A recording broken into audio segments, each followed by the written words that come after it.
Welcome to the Cities of Migration Learning Exchange. Today's webinar is the first in a three-part series we are co-hosting with Hire Immigrants to bring to life the recently released report, Investing in Refugee Talent, Lessons Learned in Labor Market Integration. This session explores the business case for investing in refugee talent. Employment is a central component to the integration and inclusion of new immigrants in our communities, and the same is true for refugees, only the stakes are often higher, a new language and new culture augmented often by the trauma of dislocation. Sadly, this can also make the business case for refugee employment harder to see.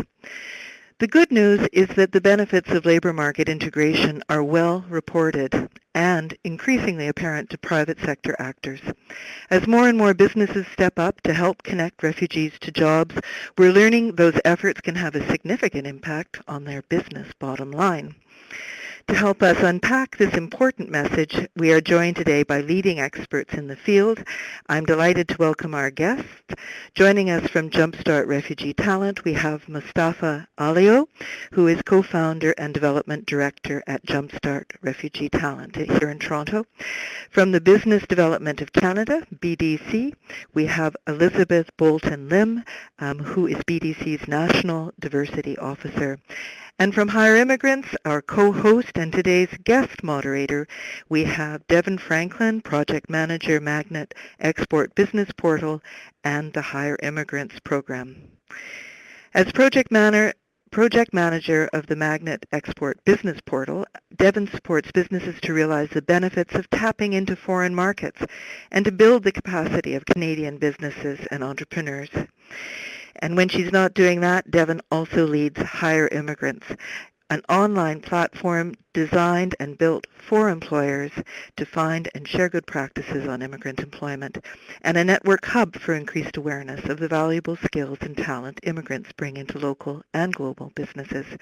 Over the last 2 years, a major focus of that work has been to promote the business case for refugee talent here in Canada, in Germany, and internationally.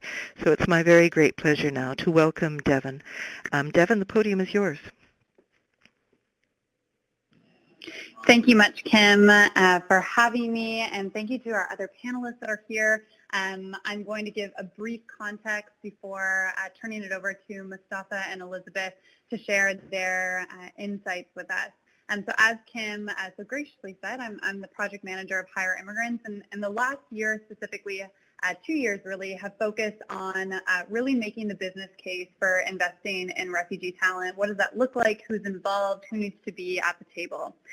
So just a little bit about Hire Immigrants. What makes us unique is that Hire Immigrants empowers employers to fully leverage immigrant talent in their work.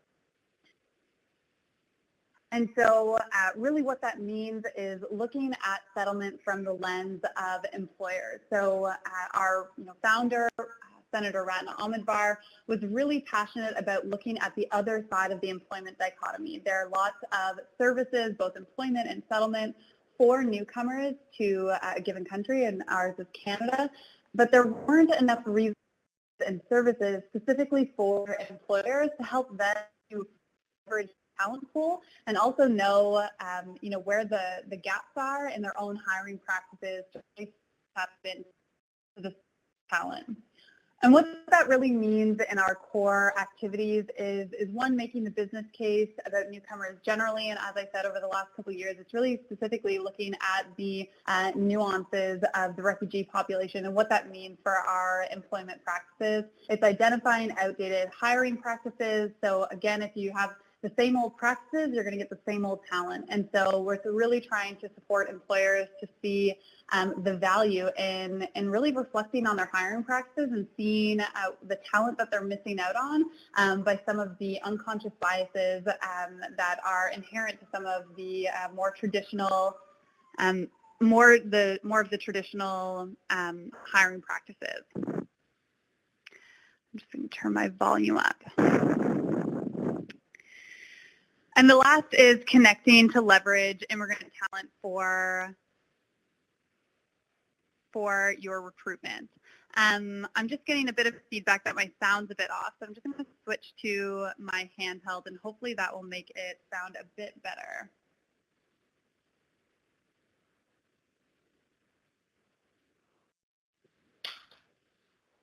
So hopefully my sound's a little bit better with this sound.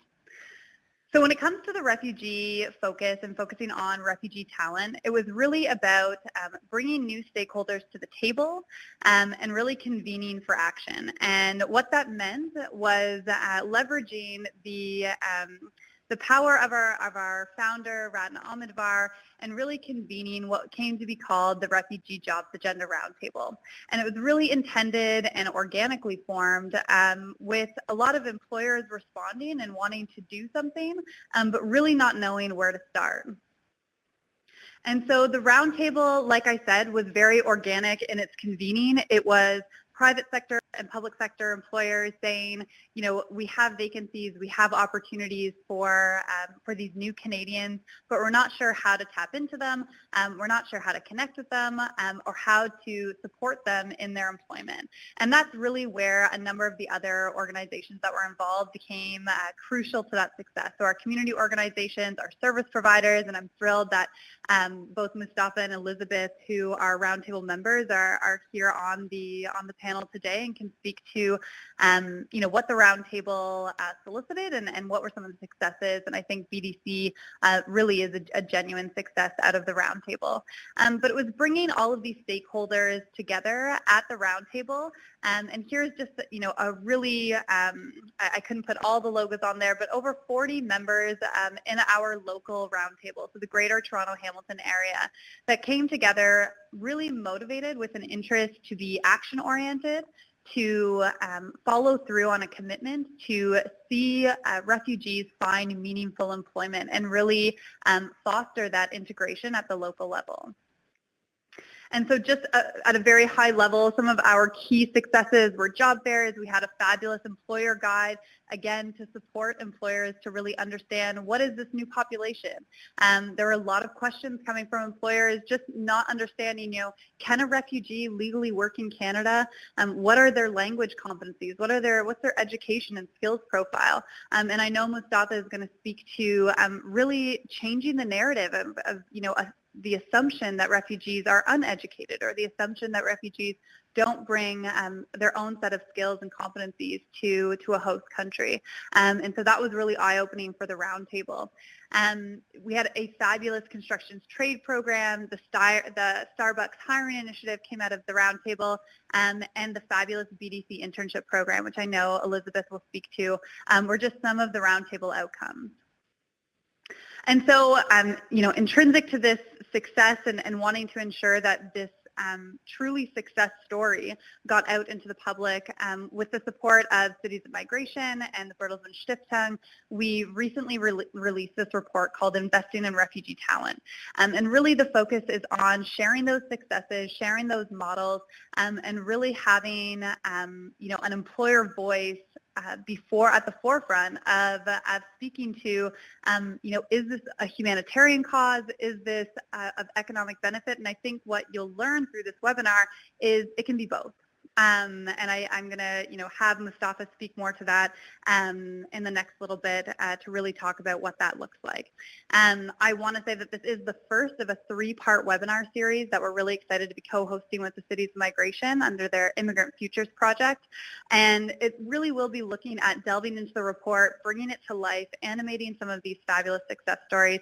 And we're very, very excited to be turning it over to Mustafa Alio, who wrote a fantastic essay and has been so intrinsic to so many of the success stories that are featured in the report.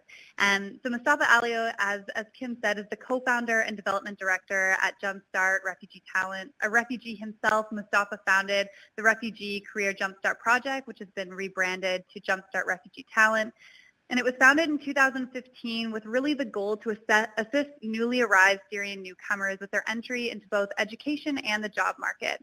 It since has grown tremendously to encompass all refugee groups within its scope, and today, under its new name, Jumpstart Refugee Talent, is highly regarded as a Canadian non-for-profit based in Toronto that's focused on streamlining the process between the arrival of refugees and their employment. So we're really excited to have Mustafa here with us today, and I'm going to turn it over to him to have him really make, you know, what is the business case for hiring refugees. So Mustafa, the podium is yours. thank you so much, Devin, and thank you everyone attending the webinar today in the morning here in Toronto and from Europe as well. Just want to start with the my presentation on the first slide, where when I started this and when we start just working with refugees and meeting many other people, I often used to hear a lot of the sense of refugees only from tragedy perspective, from a humanitarian lens. I rarely would see someone actually talk about what refugees can bring to the table, what kind of skills, what the contribution they have. And that at one point kind of just got me a little bit into, is that true, is that not true? And I start doing my own research at that point. Then definitely from there jumpstart and started kind of my own advocacy in terms of trying to shift the lens from not only kind of a humanitarian lens, because this is a very important one, so definitely not to take it off the table, but also to kind of create that balance to go on the economic lens on refugee talent.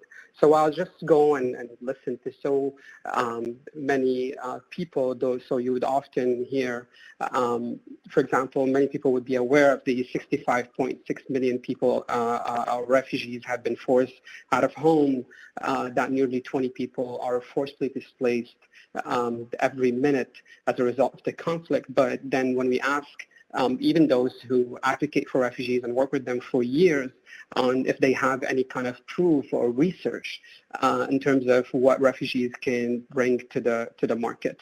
And then you would rarely hear, for example, there was a research that came out of the U.S. that refugees contributed $60 billion to the U.S. economy in the last 10 years, and more than what they took in services. And that kind of research was declined to be even published at the White House at that point, but it was widely spread around the U.S. and many organizations and people who advocate for this. Many people, I mean, how many of us would know that many refugees are well educated? For example, estimated that nearly half of the Syrian refugees who enter Europe have a university degree. In the UK also, there was an interesting research where I found that about 300, like training a doctor from scratch would cost about $340,000, where certifying a refugee doctor estimated to be at $34,000, which is only 10% of that cost. All of those numbers, and definitely, I mean, that would be attached to the tax contribution that those refugee doctor can bring to the economy. One of the other things that Jumpstart tried to focus on, also working with refugees, is that to focus on the meaningful employment, because as a part of unemployment, maybe, yes, that is a problem and we're trying to address with this, but at the same time, we're trying to address the underemployment. One of the interesting facts that we know here, for example, in Canada, that the cost of the underemployment in Canada is around about $16 billion a year, in a way. And then the other, like this slide, I'm just trying also to show that there was actually a trial happening in the camp where refugees, a group of refugees were giving, instead of the food and the allowance, they had a humanitarian kind of, let's say, basket that they get. They would give the value of that in dollars. And that actually created, when refugees start getting those humanitarian baskets in money-wise, they actually contributed to the economy. You would see from this, for example, research that real income in the local areas, the research found that each additional adult refugees in either of those two camps increased the annual real income in the local area by $204 to $253. This is from the $120 we're giving. So basically they double the amount. This was equivalent to 60% and 90% increase in a way. So that also was a big proof in a way that when refugees are given the opportunity to contribute, they will take it on in a way. And then the other example, that's just a fun fact in a way that if you, when they put kind of research, people who came to countries as a refugees and then the contribution, the economy they created. And then you would see from this one, for example, the Frank Lowe with the Westfield Corporation, the Intel from WhatsApp, John Cannon, all of those, you would see that 7 refugee entrepreneurs contributed to about $585 billion companies that basically raise the economy. So every time when I hear people talking about, like in a way, refugees from a humanitarian perspective, then I mean, if someone coming to us and say, or come to me and say, okay, they are economic burden, and often I hear people on the other side just trying to defeat this argument by actually raising and talking only about the humanitarian aspect of it. So I'm saying, why not start talking their language, like someone who talk about like refugee from that perspective. The other example I want to bring was the previous one was actually those are examples of refugees who came recently to Canada and contributed, and one of them actually was also in England. The other one also, what we did at Jumpstart actually through our work, we created something called social return on investment. And then as if 2017, we're still working right now on the numbers of 2018 to publish it soon. But in 2017, so basically every dollar invested in Jumpstart, we gave Canada, and that basically supporting refugees finding meaningful employment, we gave Canada $7.5 in tax saving and contributions. This is one thing when I actually had a sitting with the Germany representative in Geneva talking about this number, and that was I mean, even people who supposed to be representing a countries at the UNHCR kind of sometimes miss on the facts and the contributions refugees can bring economically. And that graph itself in there got us about 30 minutes more just to talk about it and then to create that interest. But the thing is right now, if I'm able to create like if I was able to create that kind of case, that's what I try to do, that actually refugees do contribute. And then looking at refugees from economic perspective is something that everyone start kind of have more in their minds, just like come back with it. I just want to say, so from the why, then now to how can we actually benefit from that perspective? So one of the ideas is just be open to new ideas. One of the something that I keep hearing from a lot of people saying that there is no need to recreate the wheel. And then my first thought at that point, if the wheel is broken, then it's okay to recreate the wheel. I'm saying yes, not to duplicate the effort and all of that, but we clearly need new programs. When it comes in program being implemented for refugees, and then they say, especially when we say newcomers or migrants maybe in Europe, if we combine economical migrants and refugees in the same way. So we're giving one program to two different groups, at least in the beginning. I'm not saying at the end, but that's okay to recreate the wheel and then try to focus and innovate program that would focus on harnessing the power and the economic contributions of refugees. And also definitely the other thing is just to bring the private sector in, because bringing the private sector, every time we say that as a nonprofit, we need to manage it as a business in order for us to make it successful.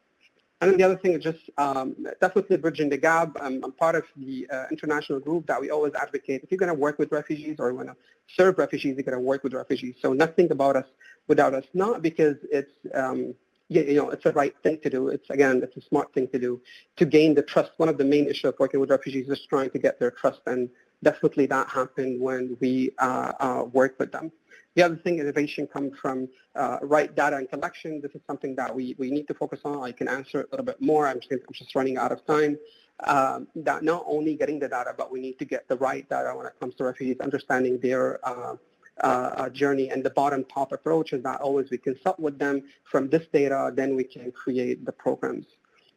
Take it step by step. Usually always working with refugees might sound a little bit overwhelming often when it starts.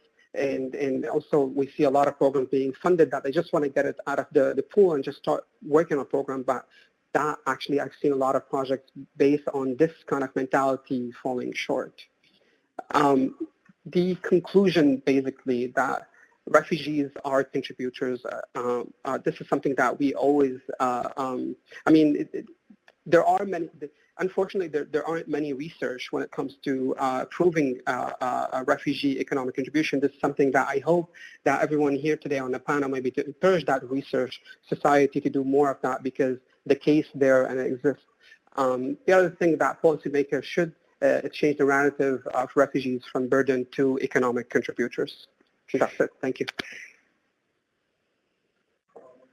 Terrific. Thank you so much, Mustafa. I was rushing in, folks, but that's just so that there is more time for you to ask him all of your questions and pick his brain. Mustafa brings so much expertise and insight, especially on this economic case.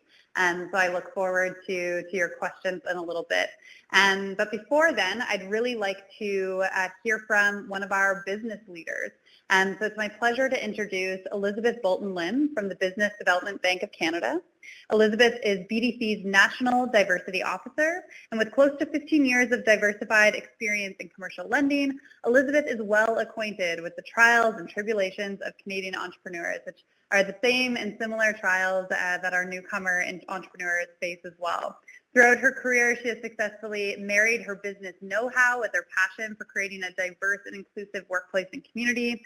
And being a first generation herself of mixed race heritage, Elizabeth has firsthand experience in the challenge of non-inclusive workplaces. She has leveraged her experience and perspective into strong advocacy in her workplace and the workplaces of others. Elizabeth supports diversity and inclusion in the communities within BDC, and she's a mentor, and she mentors newcomer entrepreneurs through the Access Employment's Entrepreneur Connections program. And so we're really excited to welcome Elizabeth and have her speak about the BDC internship program that's featured in the Hire Immigrants report and on our website. So Elizabeth, the podium is yours. Thank you, Devin, and thank you everyone for having me here today. So I just wanted to begin by telling you a little bit about BDC.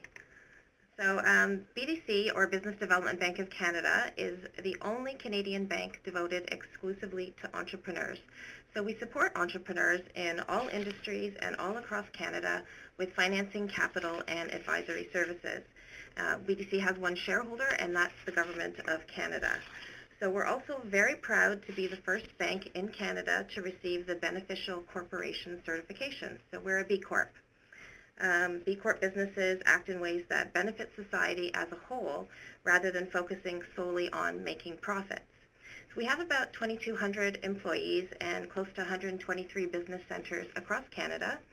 And I believe one of the things that makes us a great organization is our employees. So we share a very common sense of purpose. The work that we do is very meaningful. So when it came to the war in Syria, no one was untouched. The sheer magnitude of the refugee crisis, it made us wonder, what can we do to help? So in 2015, we gladly became a member of the Syrian Refugee Jobs Agenda Roundtable that Devin was speaking about. Since Canada was welcoming Syrian refugees, we wanted to really help our community partners help these newcomers. So I'm just going to go to the next slide. We were already working with our community partners to connect us with newcomer talent, and one of those is Access Employment. They connect us, like I said, with newcomer talent, and we also sponsor a program, Access's program called Entrepreneurship Connections. It provides newcomers with training and a host of supports to start a business in Canada. So Access and their partners had identified a number of Syrian newcomers that wanted to start a business and they thought would benefit from entrepreneurial training. But most of these that they had identified had a lower Canadian language benchmark, a CLB. So since language was going to be a challenge, Access, because the program's delivered in English, Access modified the program and it was adapted in Arabic to address this challenge. And guess what? BDC has Arabic-speaking employees, so of course we jumped on board, and our employees all the way from Montreal came to be facilitators and mentors in the program. So Jumpstart is also another organization that we work with. So Mustafa called us one day and asked us to support a program that they were starting called Welcome Talent Canada. We thought, what a great idea to leverage LinkedIn and all of its resources to help Syrian newcomers find employment and mentorship. So, of course, BDC employees volunteered again to be mentors and were matched with Syrian newcomers. So it didn't stop there. We really wanted to do more. And at this point, through our community partners, we came to understand that Syrian newcomers have unique needs that need to be addressed as they settle into their new lives in Canada. So health and well-being are key needs. Like other newcomers, they need to find employment commensurate with their skills and experience. So we took our internship program and we adapted it for senior newcomers. And here we got help from our community partners. So here they identified and invited job-ready Syrian newcomers to a job skills workshop that we hosted. And in this one workshop, we actually found 4 amazing refugee interns, 2 of whom are now permanent employees. So for these interns, we realized that we needed to provide some support. So English language support was provided, and also employee assistance. So normally this is a program that's provided to full-time employees, but we let the newcomers, the refugee interns, have that as well, because we saw value that this assistance would provide to the interns to help them cope with the disruption in their lives as the result of war, displacement, and resettlement. And the cost of this offering, it was small, but the impact that it had was immeasurable.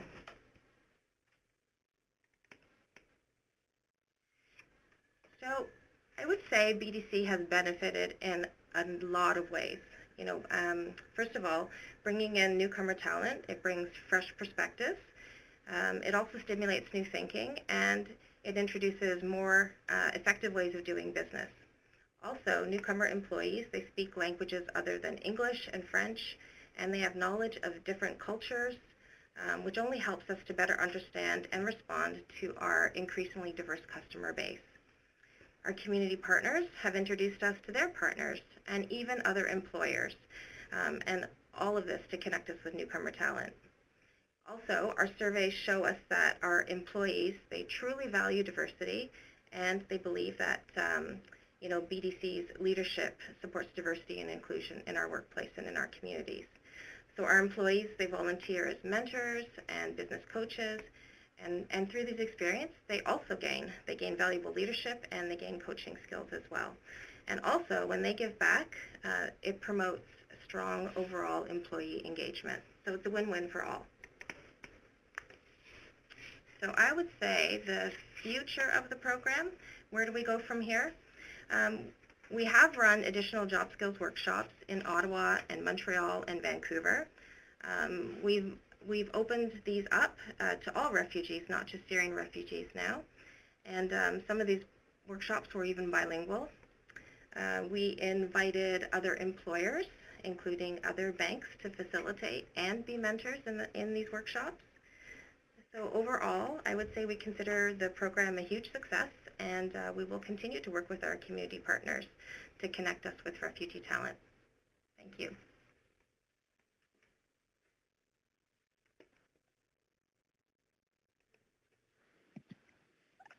Amazing. Thank you so much, Elizabeth, for sharing your insights and more about the program. And I'm sure there are going to be lots of questions from our audience about more of the nitty-gritty details about the program and how to get it started in their own businesses. So as our audience starts submitting questions for the audience Q&A, I actually have a few questions for the panel myself, just as we get things started. So maybe I'll start with you, Mustafa. And I know you had to rush through your presentation, so I'd really like you to expand on a really key idea that came out of your essay that's featured in the Investing in Refugee Talent report. You note that the most common approach to refugee settlement has been a top-down approach. So integration, policy, training programs, and the like have really been from a top-down. But you suggest that a bottom-up approach is really what's more effective, or what would be most effective in the refugee space. And so can you please just elaborate on this? What does that look like? What is a bottom-up approach for a community? Yes, sure. From my notice, even in Europe or even in Canada and the US, I always see kind of the old player of the settlement work and working with newcomers. They always tend to find programs that they've been doing for years, and I'm not saying those programs are not working, but definitely they're working. Clearly, that's why they expand on them. But they go on just trying to tweak those programs a little bit in a way that will fit refugees based on what they think refugees they need. Sometimes those kind of ideas work, but mean, most of the times, at least to my kind of experience, don't work. The way we try to do it is, again, that start from the bottom where we go, we meet with refugees, and we collect data. And when we say collect data, it's not simply just having someone to come and just sit with them for like 5 minutes. Actually, we sit with every single, so in our database so far, we have over 900 refugees. And we sit with every single one for about like 30 minutes in a way, just trying to get the real and the right information, and at the same time trying to have a little bit of conversation with them of how would they see a program that would benefit them. And then we sit and then in a group we analyze this data, and then we try to come up with some ideas, and then those ideas we try to share with refugees on the ground who we think they might benefit from this, and just trying, would you get this? Like, would you have it? And then one of the, one of the programs that you mentioned, and it was a great success out of the roundtable, was the trade project. And this is exactly how we were able, so we were a small organization on the ground. The only benefit at that point we have is that connections with refugees, getting this data, and then we collected. I remember someone in one of the hotels at that point came as a refugee. The idea of the construction project, nobody even knew about it, not anyone in the round table. But that was something, 2 weeks after collecting data in the hotels where refugees exist, or shelters. And I had a chat with him, and was like, we need to create something about this. And guess what? He's one of the first hires year and a half after, just to create the program. And I think that's why going to people, try to test even the idea, the thought with them before starting the program, and analyzing the data you get from them, understand their journey and then what they're looking for, and then create that program, then partner with others, just make it happen. Fantastic. And I think that is such a, it seems like such a simple idea, but it's often so missed when we're, submitting proposals. If you're in the settlement sector, you're trying to create a plan for the next year. And sometimes we get so busy in our day-to-day that we, forget, especially with the refugee population, the programs that work for other immigration populations are not going to work necessarily or as easily with the refugee population. And it's about really engaging with the population, understanding where their skills are, and developing programs for that. So I think that's a powerful point. So Elizabeth, the business case that Mustafa's spoken to, and that even you yourself spoke to, and talking about the programs that BDC has been involved in, it's really adding up. The talent, the skills, the benefits, the case seems to be strong. But on the other side of the employee equation, what has been the impact on some of your longtime BDC staff? So the people who, have been with the organization, for potentially decades, and now this new population of staff are coming into the workplace. What were some of the challenges, if there were any? Were there any issues? And how did you really work with BDC managers and staff alike to prepare them for this new population? Yeah, that's a great question, Devin. Thanks. So I just wanted to start off by saying the impact on our employees, it was amazing. So it gave our employees a great sense of contribution and personal satisfaction, and it really, truly engaged them. So now they look at BDC as an employer who's aligned with their personal commitment. So, we've had no difficulty in getting, employees to volunteer. Had absolutely no difficulty in getting approval for these internships. The other big positive is that it enabled our employees to leverage their personal skills. For example, a lot of employees are multilingual, and it allowed them to give back in that way. It also allowed employees to, talk about their own stories of their own families emigrating to Canada. And also they've, opened up their own business networks and connections for the newcomer employees. So, just all around, it's been a great, it's been a great thing all around. Amazing. That's really great to hear. I think that's one of the, again, some of the missed points when we think about refugee programs is really making sure that we have an inclusive workforce. So we're not just getting refugees in the door, but that they are staying, that they want to stay and they want to continue to grow with the organization. And that really comes down to your current staff. Are your current staff inclusive? Are they on board? And I think that comes from a management perspective. I think BDC, and just from working on a number of projects at the Roundtable, have done such a great job of empowering their current employees to really feel like this is a program for them as well. And to your point, it just leads to better engagement and employees not feeling any of that, not feeling threatened, not feeling that their position is threatened, but instead really seeing the opportunity engaging this population. So a question for the both of you before we go to some of the audience questions is really, from that employer perspective, what are some tips that you can share with employers or with community agencies or settlement agencies that may be in our audience today that are working with employers to really make it easier to recruit and hire refugees? What would you encourage employers to do? What kind of tips or insights would you pass over to them? So Mustafa, maybe we'll start with you, and then Elizabeth, you can chime in. I think one of the main, if I'm going to come up with one tip, actually I would choose that try to focus on the actual skills, not the interview skills. One of the things that we hear a lot from employers when we go and match them with great talent and people who have really great experiences is that they focus more on the interview skills based on the cultural in this country. And those kind of interview skills usually varies from one country to another. And often employers kind of miss on the fact that culturally, refugees came from environment and culture that employers in interviewing for jobs or even getting jobs is a complete different norm. And you see them a lot focusing on, kind of forgetting that there is something different in the mind of refugees. And maybe just to follow up with this kind of tip is also just try to understand the culture, just try to familiarize yourself with the culture of refugees coming from.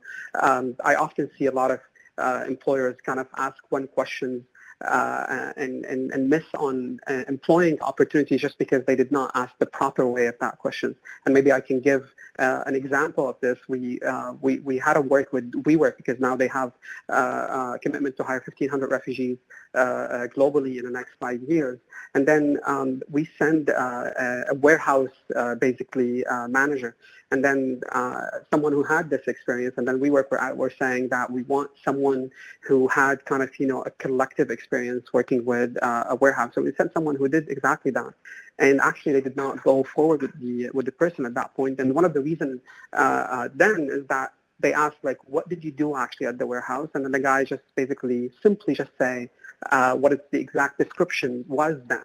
But us knowing the culture in that country at that point, because the interviewer did not actually probe and try to go a little bit further in the questions, they missed on so many skills the refugee had. And should the employer or the recruiter ask those little bit more extra questions, be aware of the culture that actually in this country, warehouse means doing this and this and this and doing a lot more than just the job itself, the guy would have been hired in a way.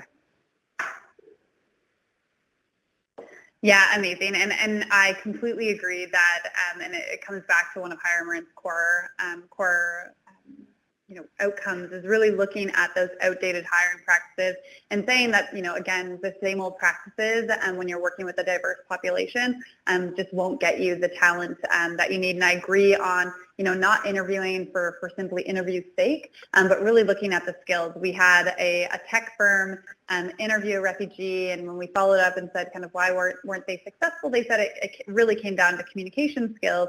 But when we really started talking through the role required no communication. It was really working behind a computer and really working on code. And so again, re-looking at what are you hiring for, and making sure that we're not hiring because of a competency or skill that really isn't required to be successful in the role. Elizabeth, did you have a tip that you would give to employers, given that BDC has been so successful in your internship program and now your work with entrepreneurs? Any tip that you would give an employer that's really looking at this population and wants to engage? Yeah, I have a couple of tips actually. So the first tip I would say would be to really build meaningful relationships with local immigrant serving organizations. So in our case it was Access and Jumpstart, because these are the organizations that are on the ground and they're going to give you the right information and they're going to help connect you with that newcomer talent. I also want to say about our internship program, if you do decide to do one yourself, you need to position it well for both hiring managers and interns. People have to understand that it is an internship. You don't want to build out some false hope that at the end there will be a full-time job waiting for that person. But if something turns out, that's great, and that happened for us. An equally great scenario, though, is that the intern gets to make a positive contribution, experience the North American work environment, also get a feel for the culture, and get that valuable work experience. So the employer benefits also, and I said it before, but it's a win-win situation. So I would say those are definitely a couple of tips. I do have one more if we have time. I think you need to get the executive support on board as well. So grassroots initiatives, they're great, but you really need to have that top support. And in our case, we were very lucky to have the full support of our president and CEO, Michael Denham. So yeah, those are my tips. Fantastic. Thank you so much, Elizabeth. And I completely agree. When you have that top-level executive support, it really trickles down to everyone in the organization. So thank you so much. I'm going to turn it back over to Kim Turner from Cities of Migration to lead our audience Q&A. Thank you very much, Mustafa and Elizabeth, for sharing your expertise and insights. I'm sure there are some audience questions to continue the webinar. So Kim, I will turn it over to you. Thank you very much, Devin, and thank you very much, Elizabeth and Mustafa. This has been a great session, and I want to get to as many of these questions that we have from our audience as possible. So let's see how many we can get through. Let's get started with a question that's come in, I think, via Twitter. And the question is about language, which is something I think both of you talked about. Language is a challenge. Should refugees focus on language first and then work? Are there any examples of doing both? And maybe we'll start first with Mustafa, and then we'll move to you, Elizabeth. Mustafa? Sure. Language definitely one of the great barriers, but one of the things people also often miss when working with refugees, so the journey of refugees, they go from original country to hosting countries like Turkey, Kenya, and those kind of examples, and then they come to third countries and resettlement countries like Canada. I think one of the only country in the world that has actually both kind of designation, that hosting countries and third country, is Germany. But when people usually go often to those hosting countries, when they work, actually they learn language on jobs in a way. And then when people come to third countries or resettlement here in Canada or in Europe, this is often one of the main difference and kind of, let's say, not differences in the mind of refugees is, okay, so why should I just go to class and learn only the language? I've done that before. I've been in that hosting countries for so many years, and I've learned the language based while doing the job. And I think at that point, our role, because we do a lot of advocacy, we're just trying to explain that, I mean, here is a little bit different that, yes, we do focus on the job. We try to create a career map for every refugee that we have. And then we always emphasize on the fact that focusing on English or language training, this is something you need to do. At the same time, we listen to refugees. We try to come up with ideas and thoughts that hopefully will integrate kind of on-job training and language at the same time. Recently, actually, now we're doing work. I mean, we haven't officially, but published this kind of work we're doing, but soon it will be out. So there's a company right now. We're creating someone that creating company, and then he would hire refugees and give them shareholders of that company. So basically, he would give them a fair wage, and also he would give them share of the company just to give that sense of belonging. And then the way we try to hire refugees, that we would hire them in kind of a group. So let's say that there's in department there will be 5 refugees. We're trying to say, okay, 4 of them, it's okay if they don't speak the required level of the language for the job, and then one of them should do it. And that person will do kind of the way of translating in kind of the language training on a job. At the same time, the employer agreed that to bring someone to teach refugee English related to job, or even in general 1 hour a week, and this hour would be part of the part of the work, so that would be paid. However, this is not kind of, by the way, this is not a new approach. It was tried in Europe and few countries, and we're just now trying to bring it here to Canada. I think just the issue also now to advocate with employers and try to convince them that they should consider that. This also not as easy job as possible, but now we start seeing few more employers to be open to the idea. Great, we're experimenting, and certainly BDC told us a little bit about that. Would you like to comment on the issue of language in the workplace? Yeah, so Mustafa, you raised a lot of really great points. So yeah, language can be a barrier, and I absolutely agree. I believe that I think that they should be done at the same time. I don't think that it should prohibit someone from joining an organization. You know, that being said, though, there should be some, you know, a minimum level at least that someone could build upon, and that definitely could be done, you know, in the workplace. And you know, example of that, one of the persons that is a permanent hire now is doing English language training at the same time that she's doing her job. So, and it is working, it is successful, and I do believe that you know, as employers, we should provide that additional support. It doesn't cost a lot. The benefits are huge. They're very good. It's a good program. That's great. So let's go to another question for you, Elizabeth. We have someone asking, what departments were the interns placed in? Was any additional training education required to learn about the Canadian financial institution? Okay, that's a great question.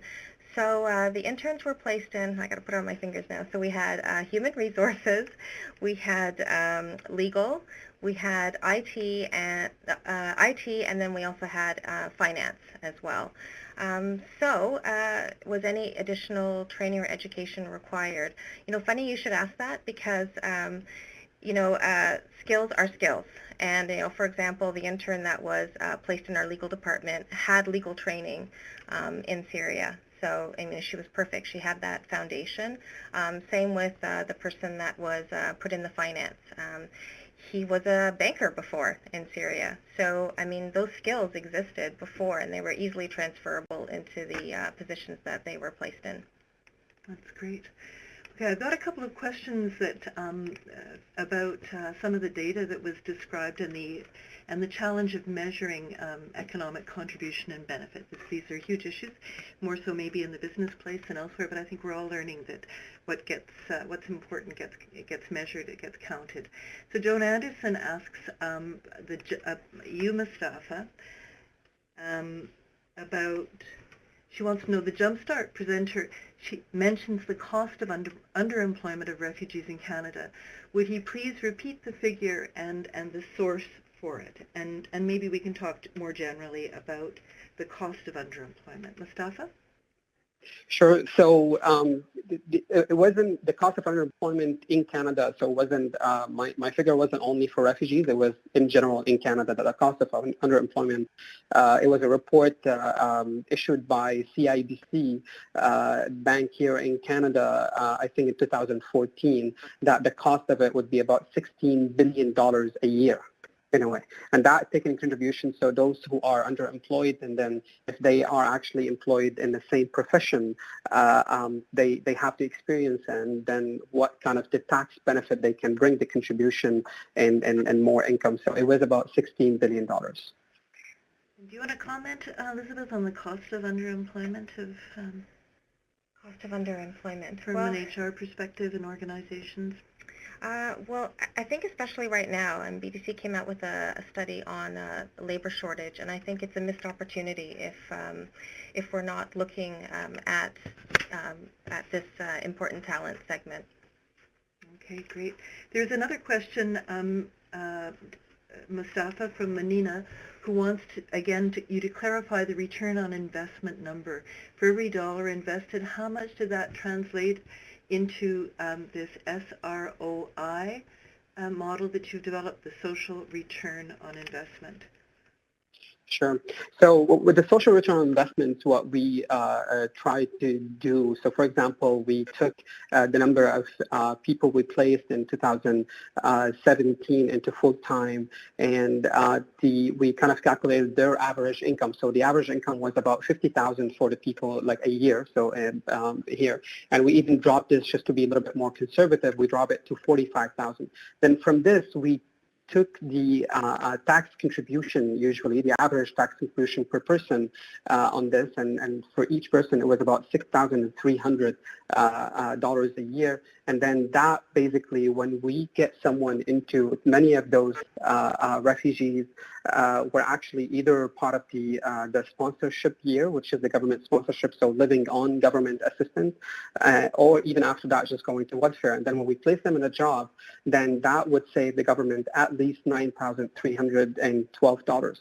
So combining those two numbers, then we can come up that every dollar invested, and we took basically how much in funding we took to achieve the results of that number of people getting into a full-time jobs, and what was the total impact of it. Then we came up with this, which is every dollar invested in Jumpstart helping refugees finding meaningful employment, we give $7.5 back in tax saving and contribution. So those kind of the two numbers combined together. And also that's one of the actually unfortunately, I rarely see a non-profit sectors or settlement companies or agencies actually try to come up with business kind of ideas. I think just because I came from a business world, so and the three co-founders for Jumpstart also came from business world, so we always try to focus on those numbers that any company, when they want to measure their success and measure the contribution of the service they provide, and with that's the base where they present to investors in general, and then that's what we came up with. However, this time, and the social return on investment is not something that new that Jumpstart created, has been exist for the longest time. Usually, it was used by CCR, the corporate social responsibility. We just brought this to the equation, and we show it as a part of the work we're doing. That's very interesting, and I just want to quickly point out that we will be posting these presentations. You'll be able to capture the data from Mustafa and Elizabeth's presentations later. New question, this one from Etisham, who asks, according to your study, I think he means you, Mustafa, what is the startup trend in refugee immigrants? What type of businesses are they starting? I think this will be interesting for you too, Elizabeth, but we'll start with Mustafa. I love this question. The reason is because it's a new finding for us. So our most recent program, we call it Angels plus Refugee Entrepreneurs. And basically this is connecting refugees with angel investors. We partnered with an umbrella that has over 1,400 angel investors called Angel Investors Ontario. And that actually also part of the program that we've been for a year trying to serve refugee entrepreneurs basically not formally, just trying to test ideas and see what they're looking for. And then one of the main things we kept hearing from refugees that I don't only need a entrepreneur training program, because most of the times that we don't know what to do after this. And at the same time, we did not want to recreate a training or basically create a training program that exists. For example, Elizabeth talked about Access, the connection. There's also Skills for Change. There's like few organizations that already have kind of entrepreneurial training. So we were trying to think of something that would be complementary. So even if people graduated from those, they can benefit from this program as refugees. Or if people, were not convinced that they want to go to a training program, now they have the chance to come to a program that would open a chances for them. So under this program, in the first month, we got 76 applications. We were blown away by the diversity of businesses refugees want to start, because basically what it is, I'm not sure if some of you are aware of Dragon Den or Shark Tank. So we're actually making kind of a Dragon Den or Shark Tank for refugees with 2 half-a-day preparation sessions before that to be given by angel investors. And we thought at that point that most of the businesses we're going to get, it would be like food business or kind of handmade, because that's what we see it usually in there.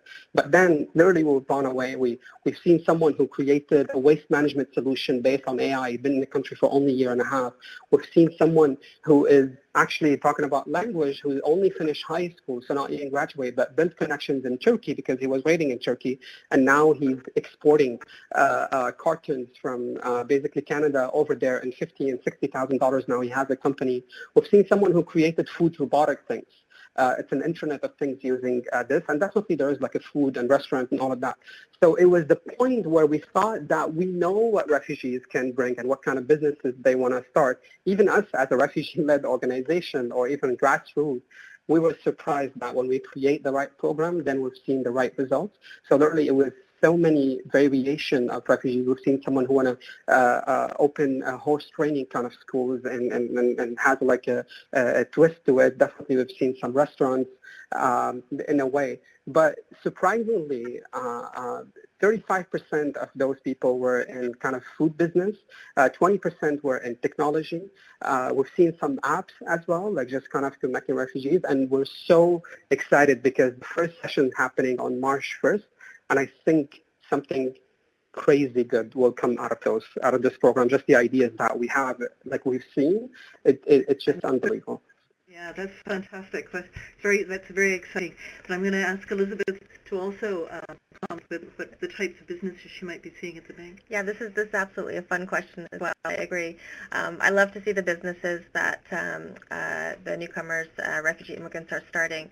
And I have to say that the businesses they are starting are what they had back home. So they are experienced entrepreneurs, the ones that I've seen, and those are the businesses that they are starting. You know, for example, you can see in Sobeys now, Peace by Chocolate. That's a great example of a business that's been started here in Canada.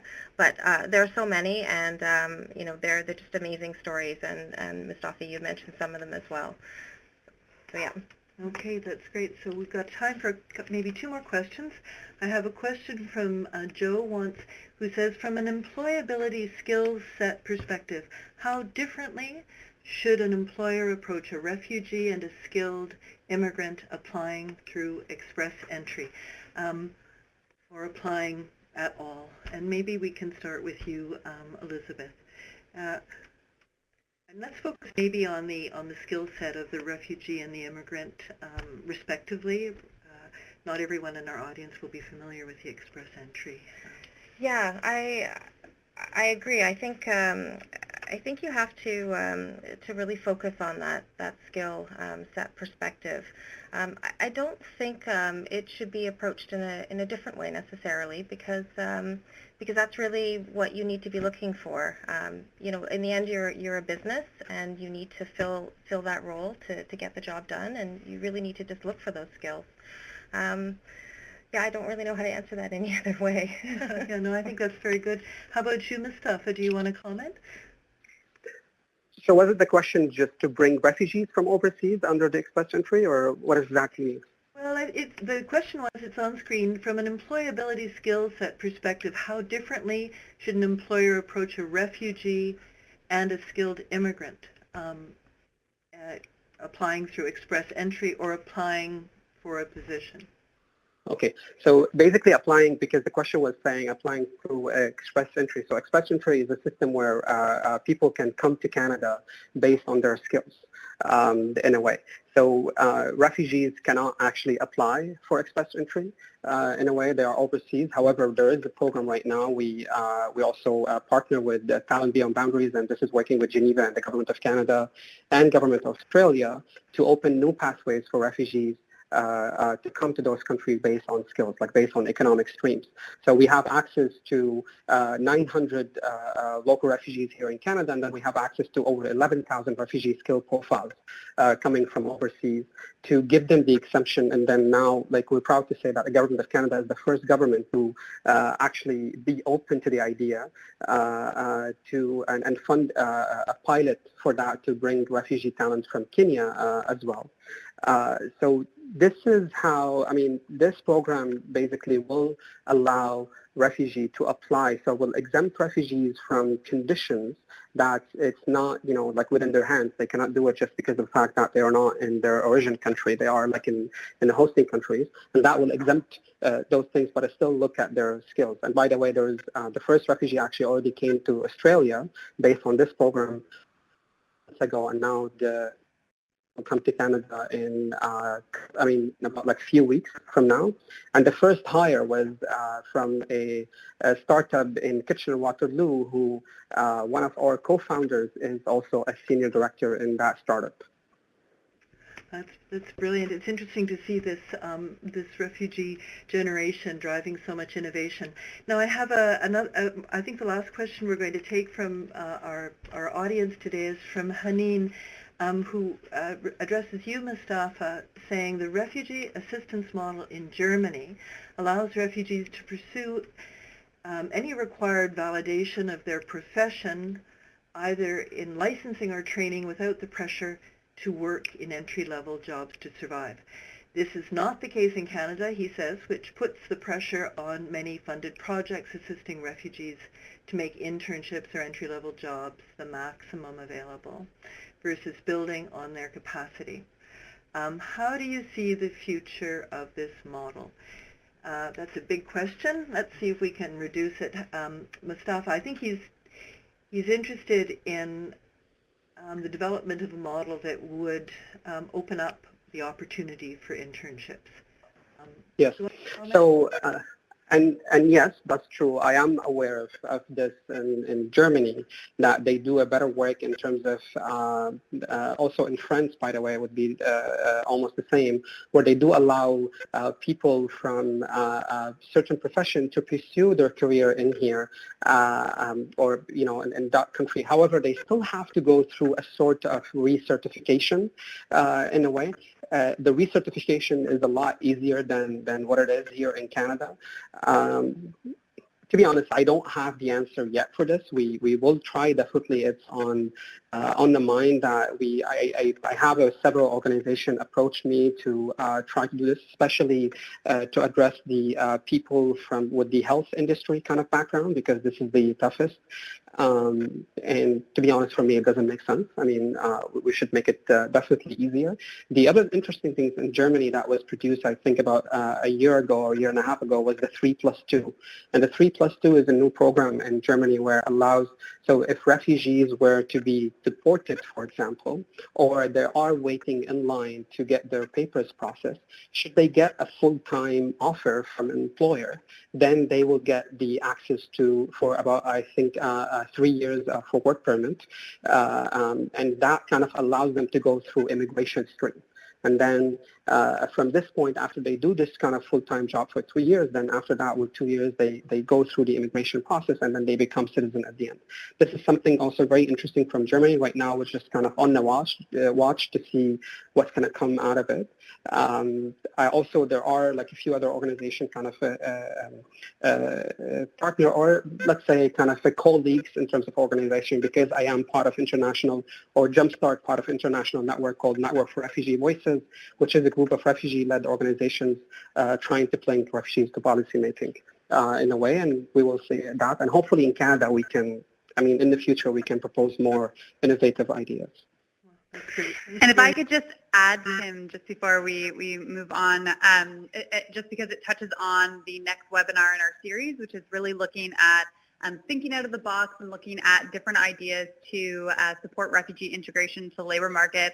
And to your question, Haneen, our next webinar really looks at innovative ideas, and we'll be featuring a Canadian initiative called the Align Network, which is being led by Magnet and OTEC, which is really looking at how do you assess refugees' kind of core personality traits, so that we're not streamlining them into survival employment, but instead we're making sure that they're being matched with employment opportunities where they really can be successful and thrive and develop in that role and build their capacity. And so I encourage you to tune into next month's webinar that Kim and I will be co-hosting, that will really look at an example here in Canada as well as in Germany that's trying to meet the needs of refugees and supporting them find meaningful employment that matches their skills and competencies more effectively than survival jobs. Because I agree with Mustafa's point, we don't have the perfect response now, but I think with the changing future of work, that Canada will definitely have to reassess its model of integration. Yeah, thank you. No, and again, to Devin's point, that's what these sessions, like this one today, are all about. They're about putting city to city, country to country, peer to peer, and I think we can learn from one another. So this is a critical part of what we're trying to do here at the Cities Migration Learning Exchange. I think we've had a pretty exciting session today, so I want to thank everyone. Our time has run out. I always like to ask our presenters one last question, a very, very short, one word or one phrase. If there was one thing that we could do to bring more employers on board around refugee employment, what would that be? And maybe, Elizabeth, I'll go to you. Sure. I would say just sharing these success stories because to Mustafa's point, refugees do contribute, and we really need to hammer that home. So thank you, everyone. Yeah. How about you, Mustafa? What's the one thing we can do to bring more employers on board? I think to assure them, yes, with the success stories, also to assure them, try to facilitate the reach to refugees. And in order for that to happen, we see a lot of commitment. In order for that to happen, they need to work with refugees in a way as an employer, as an organization that proposing this. I mean, every time we say, just imagine that you are in a program or a set that you want to advocate or do program for women, and then you have no women on that program or kind of set, or then if you want to do something with refugees and then make sure that it's easy and smooth and happen right, you got to work with refugees and share more success stories. Right. Shorten the reach, work with, not for refugees. Excellent. Devin, do you have one comment for us? Yeah, I would just encourage employers that they don't have to do this by themselves. There are robust service, settlement, employment organizations in your communities, and to be reaching out to those established networks. They want to hear from you, they want to help you, they want to support you, and just, a brief plug to Hire Immigrants on those success stories. Myself and Kim Turner at Cities of Migration, we want to hear from you. If you have successes, if you have best practices, we want to be modeling them, because I agree and echo Elizabeth's point that we need to change the narrative. We need to share those successes so that other employers really feel like they're missing out if they don't learn to adapt to this new talent pool. Thank you very much. Thank you, everyone. Our time has run out. Today's event is the first in a three-part webinar series brought to you by Hire Immigrants, the Bertelsmann Stiftung, and the Immigrant Futures project at Cities of Migration. We're bringing to life a new report, Investing in Refugee Talent, Lessons Learned in Labor Market Integration. You can find it on the Hire Immigrants website at www.hireimmigrants.ca and at citiesofmigration.ca with the archived webinar and related resources from today's session. So on behalf of all of our participants, Cities of Migration and Hire Immigrants, let me thank our co-host Devin Franklin from Hire Immigrants and our distinguished presenters, Mustafa Alio with Jumpstart Refugee Talent and Elizabeth Bolton-Lim from the Business Development Bank of Canada. Thank you for a brilliant exchange of ideas. Today's event is the first in a series of Immigrant Future webinars, workshops, and events brought to you in partnership with Hire Immigrants Magnet, Hamilton Economic Development, and the Halifax Partnership, with funding support from Immigration, Refugees, and Citizenship Canada. Thank you to Nico Kazenkad, can't forget him, for impeccable technical support at the Cities of Migration Learn Exchange, and I'd like to thank the production team here at Ryerson University. And to you, our audiences in Cities of Migration everywhere, I'd like you to imagine this excellent work being interpreted in your city, adapted by your organization, or changing your neighborhood. We'd really like to hear your stories. We want to share more good practices, so please stay connected.